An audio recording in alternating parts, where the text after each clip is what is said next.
কেমন আছেন রাকিব ভাই? আলহামদুলিল্লাহ ভালো আছি। আপনি কেমন আছেন? আমি তো অনেক ভালো আছি। আর এত লটকন, আমি মানে এই লটকনগুলো দেখে আমি একটা জিনিসই বারবার অবাক হচ্ছে যে মানে এগুলো আপনারা কিভাবে বাজারজাত করেন? এত গাছ থেকে এত লটকন।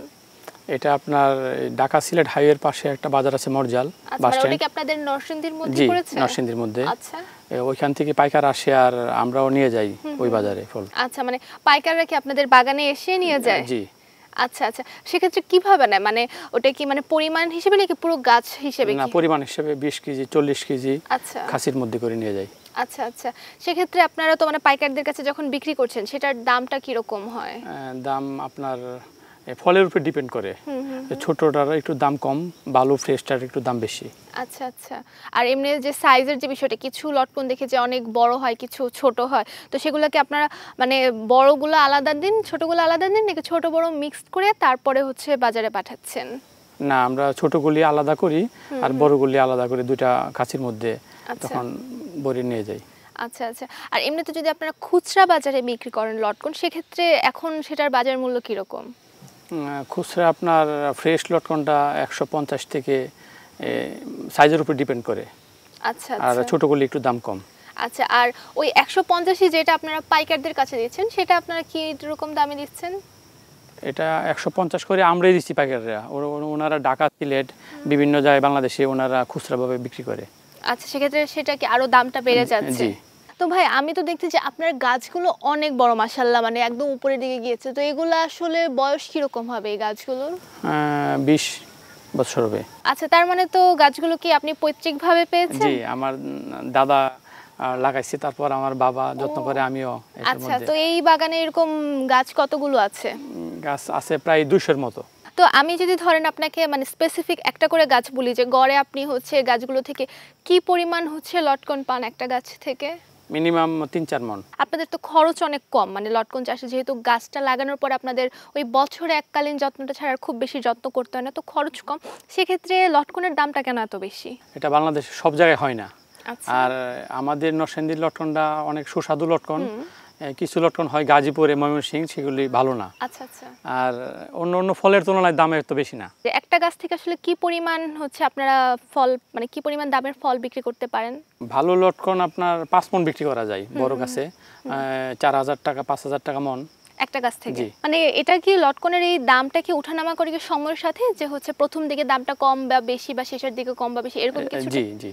আচ্ছা, তো এটা কোন সময়ের দামটা কি রকম থাকে? এখন দামটা বেশি। আর কতদিন আমরা পাবো লটকনটা বাজারে? আরো আমাদের নরসিংদী লটকনটা 1 মাস থাকবে। আচ্ছা, সেক্ষেত্রে কি শেষের দিকে দামটা কমে আসবে? না, শেষের দিকে দামটা আরো বাড়ে। ভাইয়া, আমরা যেটা এখন দেখতে পাচ্ছি যে বাজারে লটকনের অনেক চাহিদা। আমরা একটা সময় দেখতাম যে লটকন খুব একটা জনপ্রিয় ছিল না বা মানুষ খুব একটা খেত না, কিন্তু সময়ের সাথে সাথে দেখছি যে লটকনের চাহিদাটা বাড়ছে, গ্রাহকরাও প্রচুর লটকন চাচ্ছে। তো এইটার আসলে কারণটা আপনি কি মনে করছেন? এটার চাহিদাটার কারণটা হলো মানুষ এখন খায় বেশি, আর নরসিংদীর লটকন সুস্বাদু, তার মধ্যে ভিটামিন সি আছে, আয়রন আছে, ডায়াবেটিস রোগীরা খায়। মানে আপনি বলতে চাচ্ছেন যে লটকনটা একদিকে যেমন সুস্বাদু, আরেকদিকে যে এটার পুষ্টি গুণাগুণ অনেক বেশি। আচ্ছা, মানে এই সব কিছু মিলিয়ে আসলে মানুষের কাছে এটার চাহিদাটা এত বাড়ছে। আচ্ছা, আর মানে আরেকটা জিনিসও তো বলা যায় যে আপনাদের এই নরসিংদীতে মানে আগে যেভাবে লটকন চাষ হতো, এখন কিন্তু সেখান থেকে বাণিজ্যিকভাবে অনেক বেশি লটকন চাষ হচ্ছে। তো মানে এটার একটা দিক হতে পারে না যে অনেক বেশি চাষ হওয়ার জন্য মানুষের কাছেও এটার মানে অ্যাভেলেবিলিটিটা অনেক বেড়ে যাচ্ছে আগের তুলনায়? জি, এখন মানুষ নতুন করে বাগান করতেছে, এটা চাহিদা বেশি, দেশের বাইরে এটা ইনপুট করতেছে। আচ্ছা আচ্ছা, তো এটা নিয়ে কি আপনার কোনো পরিকল্পনা আছে? মানে আপনার এই বাগানটা তো অনেক পুরনো, যে 20 বছর আগের যেটা বললেন যে 200-র মতো গাছ আছে, তো আপনার কি বাগানটাকে আগের থেকে মানে এখন বড় করার কি কোনো পরিকল্পনা আছে বা নতুন করে কোনো বাগান করার পরিকল্পনা? জি, আমি নতুন করে আরেকটা বাগান করার পরিকল্পনা করতেছি, আরো 2 বিঘার মতো। এখন যেহেতু মানুষের চাহিদা বেশি, মানুষের এটা দাম বেশি আগের তুলনা থেকে। ভাই, আমাদের এই পর্বটা তো আরো অনেকেই দেখবে, তো দেখে তারা হয়তো লটকন চাষে আগ্রহী হয়ে উঠবে। তো যারা নতুন করে লটকন চাষ করবে তাদের জন্য আপনার পরামর্শ কি থাকবে? আমার পরামর্শ, যাদের খালি জমি আছে, বেকার যুবকরা এদিকে আসতে পারে। আচ্ছা, সেক্ষেত্রে তারা কিভাবে আসলে শুরু করবে এই যে লটকনের যেই বাগানটা? এটা আপনার এই যে নরসিংদীতে অনেক খামারের কাছে চারা আছে, তাদের কাছ থেকে চারা নিতে পারে। আর এটা প্রথম দিকে একটু খরচ, তারপর আর কোনো খরচ নাই।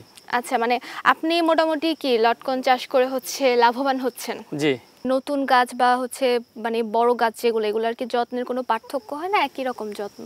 আর না, আপনার পুরানো গাছগুলি একটু যত্ন নেওয়া লাগে। আচ্ছা আচ্ছা। আপনার ফল পাড়ার 1 মাস পরে কিছু জৈব সার দেই। মানে কি গাছে? জি, গাছের গোড়ার মধ্যে রিং করি আপনার, দেখি এই যে 2 হাত দূর থেকে জৈব সার হসপিট পটাশ। আচ্ছা। তারপর আবার যখন মুকুল আসে ছত্রাকনাশক স্প্রে করি আর ভিটামিন।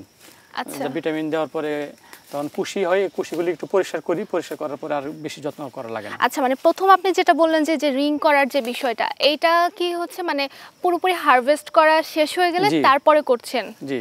আচ্ছা আচ্ছা, মানে প্রতিটা গাছের গোড়াতেই? জি, প্রতিটা গাছের গোড়ার মধ্যেই 2 হাত দূরে রিং করে জৈব সার দেই আর সার হসপিট পটাশ। আচ্ছা, দিয়ে এটা কি মানে জি, মাটিটা একটু নাড়াচাড়া দেই। আচ্ছা, সেটা মানে 1 মাস পরে করছেন? জি জি। আচ্ছা, তো এই ক্ষেত্রে কি আপনার গাছগুলো একটা ন্যূনতম দূরে গাছগুলো লাগাতে হয় না, যেহেতু আপনার 2 হাত হচ্ছে গর্ত আপনার করতে হচ্ছে? জি, আপনার একটা গাছ থেকে আরেকটা গাছের দূরত্ব মিনিমাম 20 হাত, তখন গাছগুলির ভিতরে আলো বাতাস আসে, ফল ভালো আসে। আচ্ছা আচ্ছা, তো সেক্ষেত্রে হচ্ছে যে 1 মাস পরে আপনারা যেই হচ্ছে সারগুলো দিচ্ছেন, তারপরে হচ্ছে আর আপনাদের সার দিতে আর হচ্ছে কিছু করা লাগে না। তখন আবার নতুন করে যখন মুকুল আসে, আচ্ছা, মানে পরের সিজনে? জি, পরের সিজনে মুকুল আসার আগে আপনার এই যে কুশিগুলি আমরা পরিষ্কার করে দেই আর পিঁপড়ার ওষুধ দিই। আচ্ছা। তখন যখন নতুন মুকুল আসে, মুকুল আসার পরে ছত্রাকনাশক স্প্রে করি আর হচ্ছে আপনার ভিটামিন, আর কিছু করা লাগে না। আচ্ছা, না এমনিতে তো আপনাদের নরসিংদীর হচ্ছে যে আবহাওয়াটাই হচ্ছে লটকন চাষের জন্য আসলে অনেক বেশি উপযোগী, সেক্ষেত্রে আপনাদের খুব বেশি আসলে এটার পিছনে আসলে শ্রম দিতে হচ্ছে না? না না, মানে অল্প শ্রমে আপনার মোটামুটি ভালো ফল পাওয়া যায়। আচ্ছা, এক্ষেত্রে যে লটকনের যে স্বাদের যে তারতম্য হয়, যে কিছু লটকন দেখা যায় অনেক বেশি মিষ্টি হয়, তো সেটার কি মানে এই যত্নের সাথে সেটার কোনো সম্পৃক্ততা আছে? না না, এটা আপনার আমাদের নরসিংদীর লটকনটাই অনেক মিষ্টতা আশেপাশে ডিস্ট্রিক্টের তুলনায়।